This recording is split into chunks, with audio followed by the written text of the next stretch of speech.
gathering some data, getting ready for the rest of the week and week 4 in the NFL. And I was like, oh, do I hear sell the team? And like my head popped up from my computer, you know? I was like, oh, and I grabbed the remote and I turned up the volume. And you heard it. This was last night on the South Side.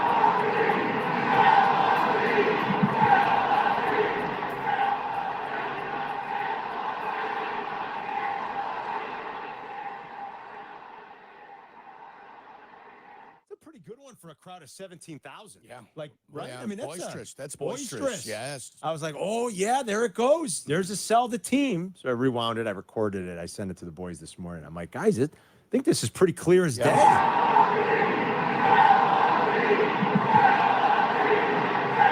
Even the dogs were getting into it, you know, barking in the background. In the background. You bet. And then the White Sox were losing in the 8th. Then this happened because the Angels are just as much of a mess. So, well, nobody's as big of a mess as the White Sox. But I'll tell you, the Angels try real hard to be close, Jurko. And he pops it up.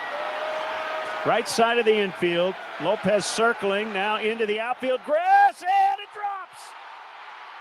Ramos scores to tie the game.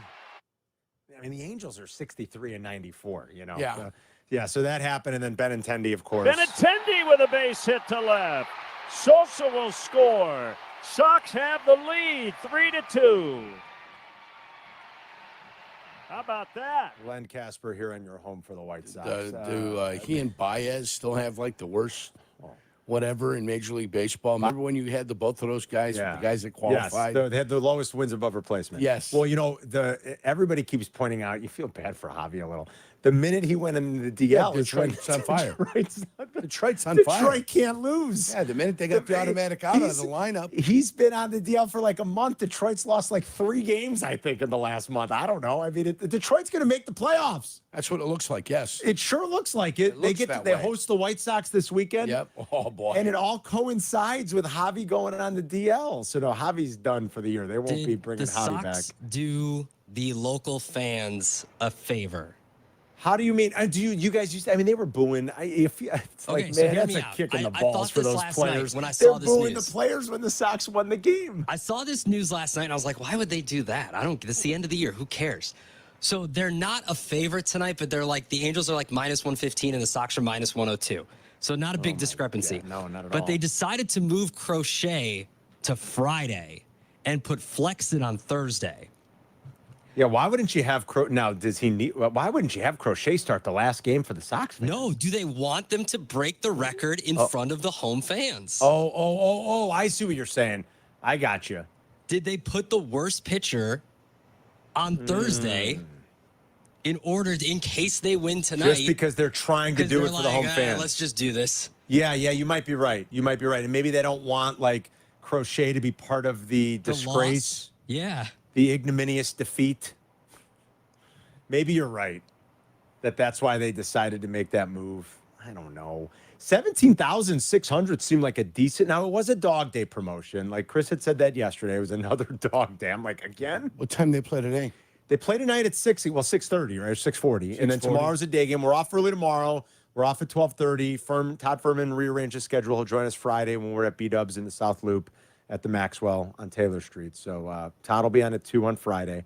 So it's a night game tonight, day game tomorrow. Like, considering how crummy the weather was and the rain delay, they still had over 17,000. So, and they got a spirited sell the team chant. I mean, Jesse Rogers was on SportsCenter at like 5:30. Sure. Took a picture on my TV, put it on Instagram. Buster Olney and Jesse wrote are you ready? 14-page story on ESPN.com on the White Sox. I'm going to tell you, if you added up all the stories written about the White Sox in the last 5 years, you might not get to 14 pages.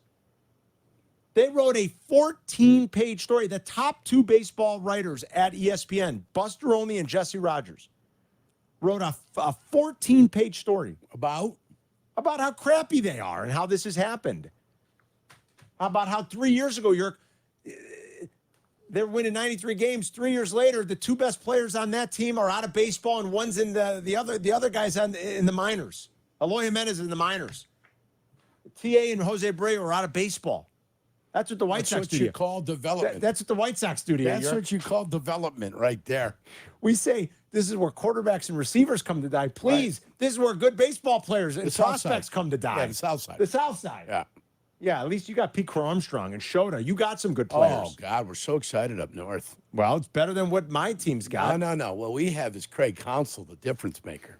Here we go. Remember that? Craig Counsell. You're going all his glory. Craig Counsell. You're going all two his guys glory. Two guys in this studio were all giddy because we had Craig Counsell. Who? How'd that go? I didn't say. I said two guys that do shows in this studio. Carm. I got you. You're not a Cubs fan. You know who I'm talking about. Let me guess. When the Are great, their initials DK and yes, MS? Yes.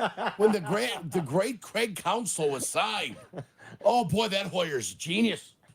That Hoyer's genius. Who had the more disappointing season? Oh my. The White heavens. Sox or the Cubs? It's still got to be the Sox, Chris. It's got to be. You're breaking a record. We They knew they were going to achieved be something, bad. though, I Carm. predicted 42 wins. That's true. Chris did. He's going to be damn close. They at least achieved something. The Cubs are supposed to be competing. Right. They're supposed to be and what? They finished 10 games out? How many games out of the?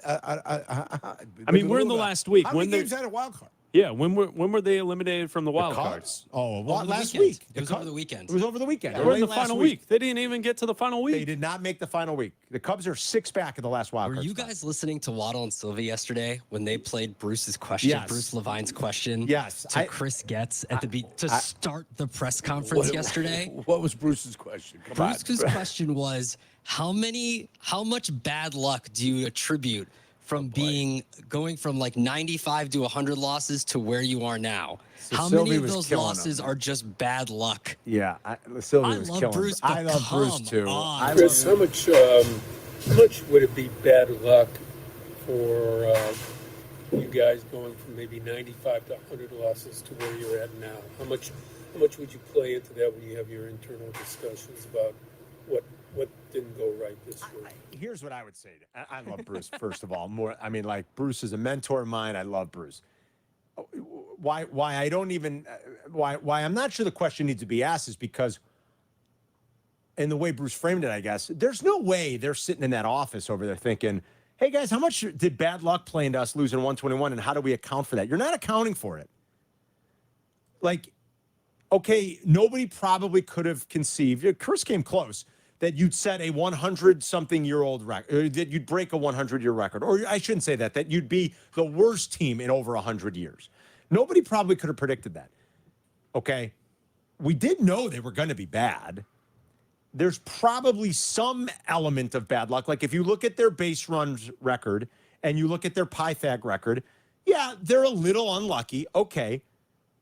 But you're factoring that into the equation if instead of winning 83 games, you won 78. You know what I mean, Yerk? Right. Or 77. You might look and go, damn, we ran into a little bad luck and we can fix that with this, or natural progression will fix it next. You know what I mean? Like, there's no amount of luck that has led to, who cares the difference between 100 and 120 at this point? No amount of luck is going to cost you, or bad luck is going to cost you 20-something games. Yeah. Your base runs record isn't that much different. And so I don't know that it's a question that needs to be asked. You can't give them the out. And that was Sylvie's point. And Sylvie will take any chance he gets sometimes, but that was his point. You can't give them the out to be like, oh, yeah, right, Adam? If Waddle was like, I'm not part of this, I'm staying out of it. You can't give them the out. That was his point.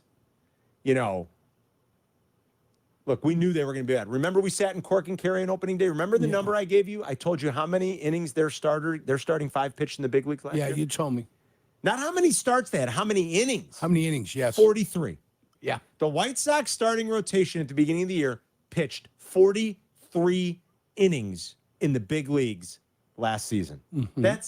That's unheard of. This is a team also that is taking their payroll from about $125 million to $60 million. That's the plan of attack, right? Can they do it? That's Do you think they can do it going to again? happen. No, Can they I go don't. lower? They asked, you guys might have been upstairs already yesterday. Waddle, I said to Waddle, I said, I'll bet you right now. And then all of a sudden he needs odds. It's funny how everybody's chesty and then they need odds. I said, I'll bet you right now. This is once every 100 years bad. They're going to suck, yeah. but they're not going to win only 36 games next year. I'll bet anybody that right now.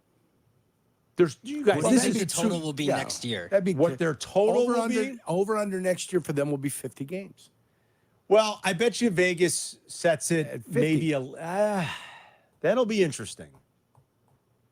Because they're not going to want to make it so lopsided that people run to find a little bit of value in the, you know what I mean? Like, to win only 50 games, you got to really be crap. What if they make it minus 320 to go 50 games? That's interesting. See, there's always a way I mean, to what do are it. they adding to improve? Nothing. Nothing. They're subtracting. But I also think So you set it can't- at like 27. I also think you can't. No way. I don't think there's any way you could be this bad again. Can you imagine 27? I'll bet the over on that. You're home with the White Sox. I'll ESPN. bet, yeah, 27. My God, it's such a blank show. It is. It is. Will their salary cap be lower than the $62 million paid out by the Oakland Athletics this year? I bet it's going to be close. Look, they have no big commitment, right? What's the floor? Makata's off. There is none in baseball. Oh, that's right. In all their infinite wisdom. These, you know, I mean, Well, what's the floor? I mean, for who's spending the least amount right now? probably Oakland? the A's or Miami. A's I would are at think. 62.7.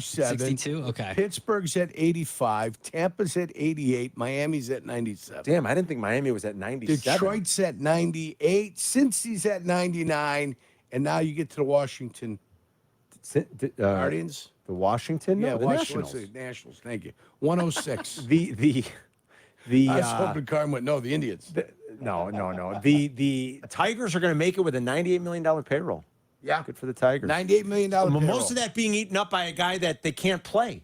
And the White Sox are $133 million in this one. Okay. In this one. They don't adjust it. 10% of more. 25% of the Tigers' salary is taken up by a guy that is unplayable. And the minute they stopped playing him, they took off. What do you know? Go Tigers.